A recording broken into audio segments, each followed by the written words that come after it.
Assalamualaikum semuanya, apa kabar? Semoga baik ya. Seperti biasa, di awal bulan seperti ini aku akan buat budgeting lagi untuk bulan November. Dan yang pertama aku buat judulnya dulu, yaitu budget November. Terus selanjutnya aku juga akan buat tabelnya dan juga akan gambar-gambar seperti biasa. Untuk ide gambarnya aku ambil dari Pinterest ya teman-teman. Jadi kalau teman-teman mau menggambar juga, teman-teman bisa cari aja di situ. Nah, selanjutnya aku buat tabelnya dulu seperti biasa. Di sini aku buat 5 kolom ya teman-teman, atau 5 kotak untuk kolom pendapatan, terus saving, kebutuhan, dana lainnya, dan juga sisa gaji.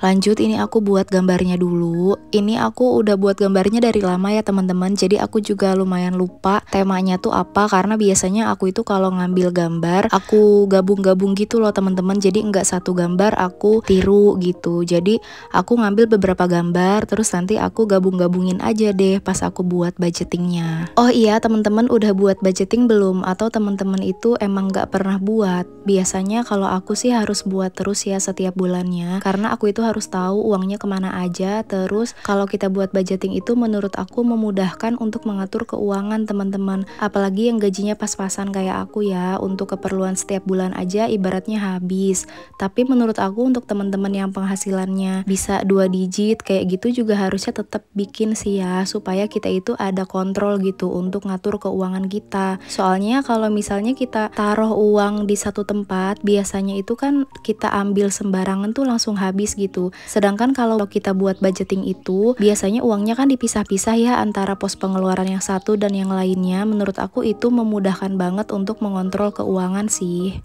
Nah, karena gambarnya dan tabelnya sudah selesai, lanjut kita isi tabelnya ya. Untuk yang pertama aku mau tulis untuk judulnya dulu ya.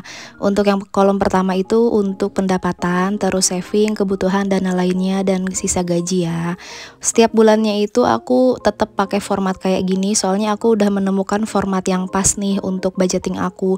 Jadi enggak yang ribet-ribet, tapi enggak yang monoton juga. Soalnya kadang aku kalau buat budgeting itu kayak hiburan aja gitu. Nah, untuk pendapatan di bulan ini aku dikasih 5.850.000 ya seperti biasa. Lalu untuk saving aku mau nabung 1,2 juta.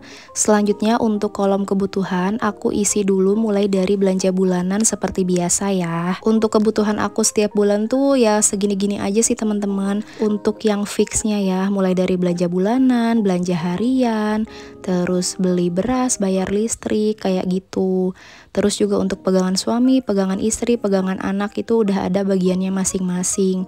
Terus juga ada untuk paket data, lalu untuk servis motor, untuk skincare juga. Jadi untuk skincare tuh emang setiap bulan beda-beda ya teman-teman, tergantung kebutuhan aku gitu. Kalau misalnya skincare aku ada yang lagi habis, misalnya day cream gitu, biasanya aku tambahin enggak 100.000, karena biasanya aku itu ya lihat situasi aja sih untuk pengeluaran aku setiap bulannya.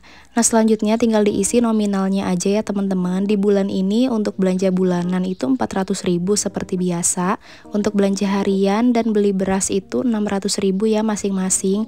Untuk bekal suami sama aja seperti yang lalu 1,4. Untuk istri 3,5. Untuk anak 400.000. Untuk skincare 100.000. Paket data 250. Lalu untuk servis motor 100.000 karena cuman ganti oli aja, karena jarang dipakai. Nah, selanjutnya untuk dana lainnya, untuk sedekah 100.000, untuk uang jaga-jaga 250.000 ya. Selanjutnya untuk kolom sisa gaji tinggal diisi aja ya. Pendapatan dikurangi semua pengeluaran di bulan ini, jadi sisanya tinggal 100.000. Ini tuh lumayan banget sih sisanya, jadi bisa dipakai kalau misalnya ada sesuatu yang mendadak gitu yang nggak bisa aku prediksi sekarang. Nah, untuk budgetingnya udah selesai, sederhana banget tapi jelas ya teman-teman. Selanjutnya aku mau nabung dulu. Ini untuk renovasi rumah. Di sini udah menipis banget uangnya karena udah aku belanjain ya teman-teman, udah aku belanjain material gitu, material untuk ngedam rumah, jadi batu, pasir, ongkosnya, karena aku itu rumahnya nanjak kayak gunung ya teman-teman, jadi bisa 2 kali lipat harganya. Nah, selanjutnya setelah nabung aku itu mau masukin uangnya ke dompet pintar. Untuk di bulan ini aku nggak nabung dana lebaran karena aku udah stop di bulan kemarin ya teman-teman. Aku cukup di 3 juta aja karena nanti akan dapat THR juga. Nah, ini sebelum aku masukkan uangnya ke dompet pintar, aku mau ambil 200.000-nya ya teman-teman. ini tuh untuk nabung yang lain. Jadi aku mau ngisi challenge nabung yang lain karena tadi jatah nabung aku kan 1,2, sedangkan untuk rumah itu aku masukannya 1 juta. Nah selanjutnya sisa uangnya tinggal dimasukin aja sesuai dengan catatan budgeting aku di bulan ini. Nah segitu aja sih untuk budgeting aku di bulan ini teman-teman, karena emang ya setiap bulan gitu-gitu aja. Aku juga sekarang lagi usaha banget sih untuk ngejar affiliate ya. Semoga aku bisa penghasilannya lumayan gitu supaya bisa nambah-nambah untuk renovasi rumah, karena emang renovasi rumah di tempat aku itu ekstra banget. Misalkan harga pasir yang tadinya 1 juta bisa jadi 2 juta karena ongkos angkutnya ke atas teman-teman. Kenapa aku tetap memilih di sini? Aku juga banyak pertimbangannya. Jadi ya aku menikmati aja sih, mau mahal mau enggak ya udah deh. Udah terlanjur ya teman-teman. Jadi sekarang aku cuman bisa semangat dan berdoa dan berusaha aja, semoga ada jalan lain rezeki aku di tempat yang lain ya. Sedangkan untuk YouTube ini sebenarnya aku cuman pengen jadiin catatan aja sih, sama jadi tempat mencurahkan hobi aku ngegambar walaupun sedikit-sedikit dan gak jago-jago banget. Terus aku juga bisa menyalurkan hobi nabung aku, terus aku juga bisa ngajak teman-teman. Soalnya aku tuh seneng banget sama yang namanya nabung teman-teman. Walaupun nabungnya masih kecil-kecil ya, tapi nggak apa-apa banget. Nah selesai untuk budgeting aku di bulan ini. Terima kasih untuk teman-teman yang sudah menonton. Mohon maaf jika ada salah kata ya. Wassalamualaikum.